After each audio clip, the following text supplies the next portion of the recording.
everybody, it's Carrie from KW Moms Club. I'm coming to you today to show you how to make the bunny canvas. So this video is going to be for both the babies and the toddlers. The babies, remember, are the non-messy. We're going to be doing it in bags. And then for the toddlers, they're going to be messy. So the difference between the toddlers is that you're going to have a larger canvas and a different bunny that goes on the canvas, okay? And it's messy. So please either have your child in no clothes, because this stuff is acrylic paint and it will stay on clothes, or any clothes that you don't care them getting dirty, okay? So the difference is, I'm gonna show you what's in the baby bunny kit, and then you can see the differences of what I've showed you with the toddler. So you get a small canvas, a bag that fits the canvas inside, so that was where all the supplies were in.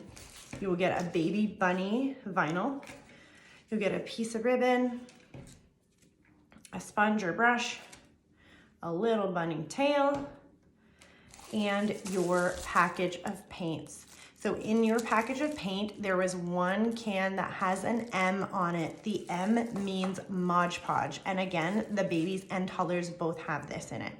The Mod Podge is what you're going to put on after you take your vinyl off and put it onto your canvas, okay? So if you guys have done this with me before with the mistletoes, the reason we do Mod Podge on it is to give you crisp lines. Now, if you don't care about that and you're just like, this is an extra step and then I don't wanna do it, it's totally fine, but I'm just telling you, it makes it so the lines are like really super good and pretty. We just had a little messy around the nose here, but you can barely tell. As you can see, the lines are like pretty nice and crisp, which is great. Okay, so the first thing you're gonna do is take your little bunny and you're going to put it onto your canvas. Now, I suggest the middle, but I don't care. It doesn't matter. If the child wants to take off the bunny and then put it wherever they want, especially the toddlers, please let them do that. They might wanna put it you know, like kind of at the top or kind of in the bottom or on the corner. And if that's what they wanna do, let them do it, right? Let them, this is theirs. So this is, if they want to do that, that's what they want to do. So I'm going to turn around my camera and kind of show you what I'm going to do here. Whoop, going back a little bit too much. So I'm going to put my bunny flat down, kind of in the middle of this canvas, and you can kind of reposition it a bit. Like I said, we're going to be using Mod Podge on top. So if for some reason, I will flip around to you. So if for some reason the Mod Podge, the bunny doesn't stick flat down, the Mod Podge will help with that. So I just say press down the bunny and kind of like press down on the ears and all where kind of the lines of where the paint would kind of meet the bunny. So I kind of press down on that. So that's pretty good to go. So in the toddler package, you will have a brush instead of a kind of sponge brush because the toddlers will be using that to paint with. So that's why for the babies, you have a regular sponge, okay? So then the next thing is you're gonna wanna take your Mod Podge. Again, that's your container that has the letter M on it. M, that might be backwards, but you get the picture. And you're going to want to put some, you can probably either use your brush into your container or use your sponge brush into your container. What you're gonna wanna do is just have a little bit on here, and I probably gave you too much because that's just me and I always like err on the side of caution. What you really want to do is you want to make sure that you're getting the edges. You don't need to go over top of the whole bunny, but you do need to make sure that you're kind of getting the edges of where the canvas meets the bunny at the current moment, okay? I'm probably gonna need a little bit more than that. But like I said, I'm pretty sure I gave you guys a bunch, so you should be good to go. So as you can see, you don't have to go up top of the bunny, but you can if you want. Like, it doesn't matter if you for some reason feel like you don't have enough of the Mod Podge that I gave you, then you can like do less, but I feel like I've given everybody enough to go over their canvas. So as you can see, I'm just kind of like brushing it all over the canvas to make sure it's kind of like even. But again, I'm focusing on making sure that we're getting the edges of around the little bunny, okay? I'm just gonna add a tiny bit more here. I feel like this corner was neglected in its Mod Podge. Okay, It doesn't really matter, like if for some reason you're like, I just want to do it on the bunny, it probably will be fine. You're not going to see anything because paint's going to go on top. Okay. Okay, so I feel like this is good. So if you guys remember from mistletoes, and if you did do mistletoes with me or you did not do mistletoes with me, you guys will know this. It took a little bit of time to dry. So if you want to prep this before you're going to do the actual painting, totally fine. If you're not going to prep it, it probably will take about 5 to 10 minutes to dry, and you can always like air it out like I'm doing it right now. So as you can see, you can still see the whitish color. You won't be able to see white anymore. You'll be able to see kind of like clear after it's dried off. So you guys will kind of know when it's ready to go. But again, it doesn't have to be perfect. It's all good. These are just babies and toddlers having fun, right? Okay, so I'm just gonna show you. So it's drying a little bit. Probably by the end, it'll be all dry, and I'll show you. So the next part of what you're gonna do is imagine your bunny is here and it's sitting and it's ready to go and it's all dry. Let's imagine that. Imagine that it was dry. What you're going to want to do is you're going to want to take your paint containers and you're going to want to kind of dot different colors around the whole canvas, because what you're going to want to do is get all different colors. So you've got, if you've got a pink or purple, you're going to have pink, purple, and white. If you have blue, you will have blue, green, and white.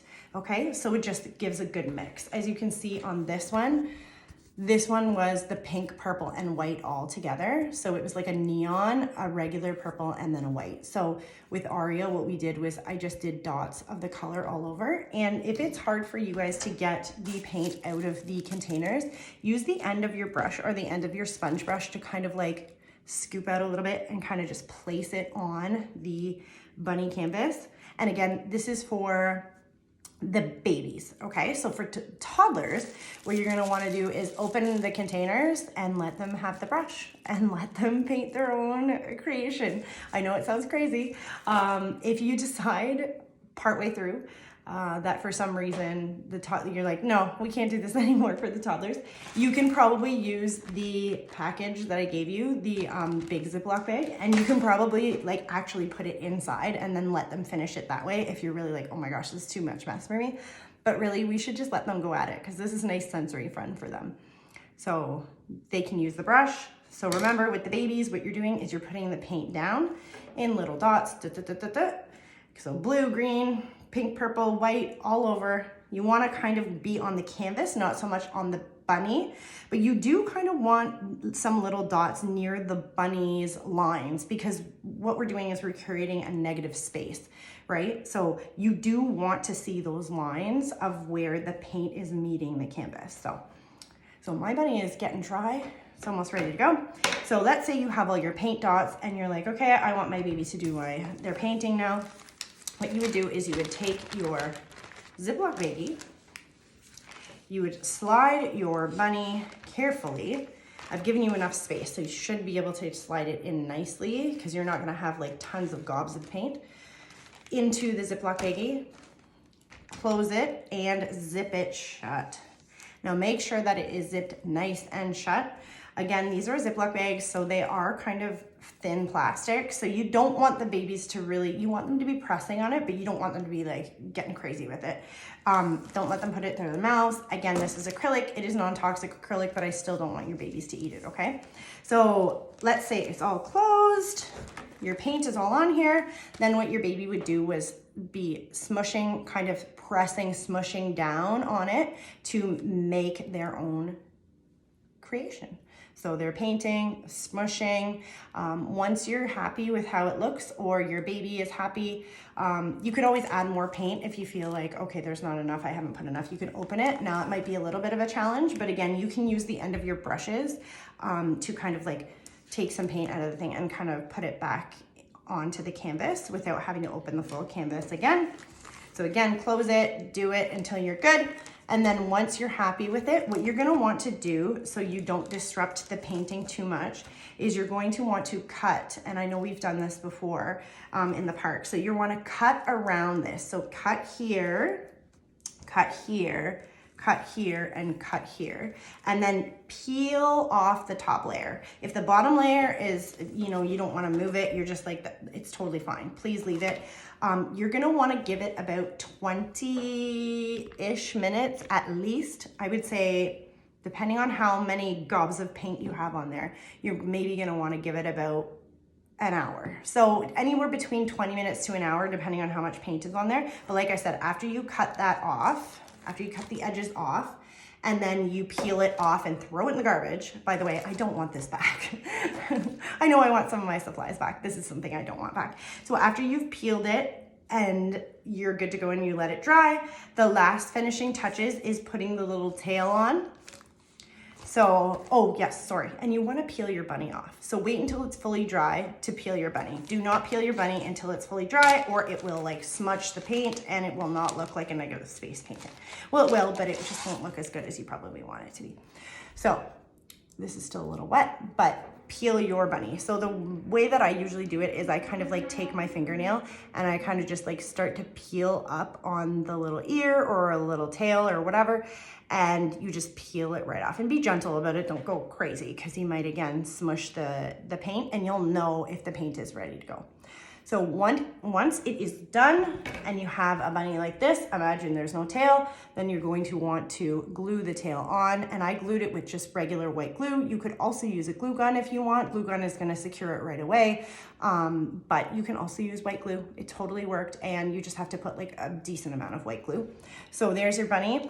So the ribbon was the last part, and ribbon, depending on what you want to use it for. So you can either use it for gluing on the back to make it like a hanging. So sorry, that's not the greatest, but you know what I mean? So you would hang it like, let's say on a nail or something like that. You could also use it to make a cute little bow and put it on, I've seen a couple mommies put it on the bunny's ear. I've seen a couple mommies put it on the bunny's, like, it's like a bobo necktie or whatever, but here's like a little bobo. And then you could secure it. Obviously this is a little big, but you could put it on like the bunny's neck, or somebody did one on the little bunny's ear to make it cute. The rest is just up to you. And again, you can write on it, if you have some markers at home, you can write baby's name and 2021. You could write Happy Easter. You could write Some Bunny Loves You. If you don't want to write anything on the front, you could always just write baby's name and an age and 2021 on the back. So the rest is just up to you. So I hope that makes sense. I think that I've explained it all. So have fun crafting. Hope you guys had fun with this, and let me know if you have any questions or comments. And if you're watching this and you don't know anything about KW Moms Club, go to our website at kwmomsclub.com to find out more about our programming and our Sensational Sensory program. Take care, guys. Happy crafting.